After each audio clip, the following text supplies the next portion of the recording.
Angioplasty లేదా గుండెకి stunt వేయటం అనేది యాంజియోప్లాస్టీ అంటారండి. సో, ఈ యాంజియోప్లాస్టీ ఎందుకు చేస్తారంటే, గుండె రక్తనాళాలు బ్లాకేజెస్ ఉన్నప్పుడు, అది కూడా మోర్ దెన్ 70% బ్లాక్ ఉన్నప్పుడు, దాన్ని క్లియర్ చేయడానికి స్టంట్ వేయటం అనేది ఒక ప్రక్రియ. మల్టిపుల్ బ్లాక్స్ ఉన్నప్పుడు బైపాస్ సర్జరీ పంపిస్తారు. 1 ఆర్ 2 బ్లాక్స్ ఉన్నప్పుడు ఏంటంటే స్టంట్ వేస్తూ ఉంటారు. సో, ఈ బ్లాక్ అనేది మోర్ దెన్ 70% ఉన్నప్పుడు గుండెకి స్టంట్ వేస్తారు. ఈ స్టంట్స్ అనేది అనేక రకాలు ఉన్నాయండి. ఇప్పుడు కరెంట్ మార్కెట్‌లోనే ఏంటంటే third generation drug eluting stent అంటారు. సో, డ్రగ్‌తో పాటు స్టంట్ ఉంటుంది. సో, ఈ డ్రగ్ కోటెడ్ స్టంట్స్ అనేది ఇప్పుడు లేటెస్ట్‌గా మనం వాడుతున్న స్టంట్స్. ఈ డ్రగ్ ఎల్యూటింగ్ స్టంట్ వేసిన తర్వాత తీసుకోవాల్సిన జాగ్రత్తలు ఏంటంటే, ఒకటి ఈ స్టంట్ వేసిన తర్వాత మొదటి సంవత్సరం వరకి బ్లడ్ థిన్నర్స్ రక్తం పలచబడే మందులనేది ఆపకుండా వేసుకోవాలి. సో, డబుల్ బ్లడ్ థిన్నర్స్ అనేది 2 బ్లడ్ థిన్నర్స్ అనేది వాడుతూ ఉండాలి. వీటితో పాటు మన రిస్క్ ఫ్యాక్టర్స్ కొలెస్ట్రాల్ తగ్గించే మందులు, ప్లస్ మన బీపీ మందులు, షుగర్ మందులు ఇవన్నీ రెగ్యులర్‌గా వాడుకుంటూ ఉండాలి. సో, స్టంట్ వేసిన తర్వాత తీసుకోవాల్సిన జాగ్రత్తలు ఏంటంటే, ఫస్ట్ 1 వీక్ మనం చేతి నుంచి గానీ, తొడ నుంచి గానీ రక్తనాళం నుంచి మనం ప్రొసీజర్ చేస్తామండి. సో, ఎక్కడి నుంచి మనం చేస్తున్నామో ఆ చేతి నుంచి గానీ, కాళ్ళ నుంచి గానీ ఎక్కువ మనం బరువు ఎత్తడం చేయకూడదు. సో, ఫస్ట్ 1 వీక్ అనేది చాలా జాగ్రత్తగా చూసుకోవాలి. 1 వీక్ తర్వాత నుంచి స్లోగా మనం కొంచెం ఎక్సర్సైజ్ అనేది కూడా స్టార్ట్ చేసుకోవచ్చు. సో, ఫస్ట్ ఒక 2-3 వీక్స్, ఒక 2-4 వీక్స్ మనం రెగ్యులర్ జస్ట్ వాకింగ్‌తో స్టార్ట్ చేసుకొని, ఒక 1 మంత్ అయిన తర్వాత నుంచి మనం అన్ని పనులు క్రమంగా పెంచుకుంటా ఎక్సర్సైజ్, మన risk factors BP, sugar, cholesterol control, over weight ఉంటే వెయిట్ తగ్గటం, మనకున్న అలవాట్లు తగ్గించుకొని మనం మెయింటైన్ చేసుకుంటే ఆ స్టంట్ అనేది బాగుంటుందండి.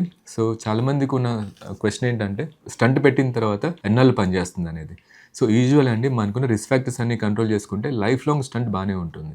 సో, డాక్టర్ పర్యవేక్షణతో మందులు ఆపకుండా జాగ్రత్త పడి, సో, నిరంతరంగా మందులు వాడుకుంటా ఉంటే స్టంట్ అనేది లైఫ్ లాంగ్ బాగానే ఉంటుంది.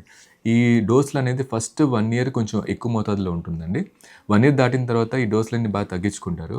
మనం వాడే స్టంట్ పేటెంట్‌గా ఉండటానికి రక్తం పలచబడే మందులు గానీ, కొలెస్ట్రాల్ తగ్గించే మందులు గానీ ఇవన్నీ తగ్గించుకొని కార్డియాలజీ పర్యవేక్షణలో రెగ్యులర్‌గా ఫాలోఅప్ అవుతా ఉంటే బాగుంటుంది. సో, బైపాస్ సర్జరీ అయిన తర్వాత డిశ్చార్జ్ చేసినప్పుడు డిశ్చార్జ్ మెడికేషన్స్ మందులు క్రమంగా వేసుకోవాలి. సో, మందులనేది డాక్టర్ పర్యవేక్షణలో ఏ డోస్ కూడా ఆపకుండా రెగ్యులర్‌గా వాడుకోవాలి. దాంతోపాటు మన ఛాతీ ఎముక ఎక్కడైతే కట్ చేస్తారో, సో, దాని దగ్గర ఇన్ఫెక్షన్ అవ్వకుండా చూసుకోవాలి. సో, చెస్ట్ కంప్రెషన్ బైండర్ అని ఇస్తారు మనకి డిశ్చార్జ్ అప్పుడు. ఆ బైండర్ వేసుకొని క్యాజువల్‌గా ఒక మార్నింగ్ టు పొద్దున, సాయంత్రం ఒక 10 నిమిషాలు వాకింగ్ చేయవచ్చు. కాళ్ళ దగ్గర కుట్లు ఉన్నప్పుడు ఎప్పుడైతే కాళ్ళ నుంచి గ్రాఫ్ తీసి మనకి వేస్తారో ఆ సైట్ కాళ్ళ దగ్గర ఇన్ఫెక్షన్ రాకుండా చూసుకోవాలి. సో, కాలువాపులు ఉన్నప్పుడు నిద్రపోయేటప్పుడు కొంచెం దిండ్లు పెట్టుకొని కాలువాపు లేకుండా చూసుకోవాలి. కూర్చున్నప్పుడు కూడా ఒక స్టూల్ సహాయంతో మనం కాళ్ళు కొంచెం హైట్‌లో పెట్టుకుంటే కనుక వాపును తగ్గించుకోవచ్చు.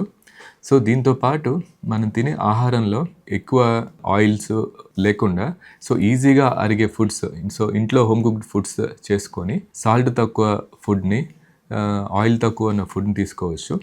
సో, దీంతో పాటు స్పైరోమీటర్ అని breathing exercise, so, deep breathing exercise, spirometer అని బాల్స్ 3 బాల్స్ ఉన్న స్పైరోమీటర్ ఇస్తారండి. సో, ఆ బాల్స్ ఎవ్రీ 1 అవర్ పీల్చడం కానీ, ఊతడం కానీ చేసుకొని అట్లీస్ట్ 2 బాల్స్ కంటే ఎక్కువ మూవ్ అయ్యేలాగా చూసుకోవాలి. సో, ఈ స్పైరోమీటర్ ఎక్సర్సైజ్ ఒకటి, వాకింగ్ ఒకటి చేసుకుంటే మన రికవరీ అనేది చాలా ఫాస్ట్‌గా ఉంటుంది. సో, ఫస్ట్ 1 వీక్‌లో పెయిన్ ఉన్నప్పుడు, సో, పెయిన్‌కి మెడిసిన్స్ ఇస్తూ ఉంటారు. డోలో కానీ, అల్ట్రాసెట్ కానీ. సో, కిడ్నీ మీద హాని లేని మందులు వాడుకుంటూ ఉండి, చెస్ట్ కంప్రెషన్ బైండర్ పెట్టుకొని ఉండి మందులు అనేది రెగ్యులర్‌గా వాడుకున్నప్పుడు మనం చాలా ఫాస్ట్‌గా రికవరీ ఉంటుందండి.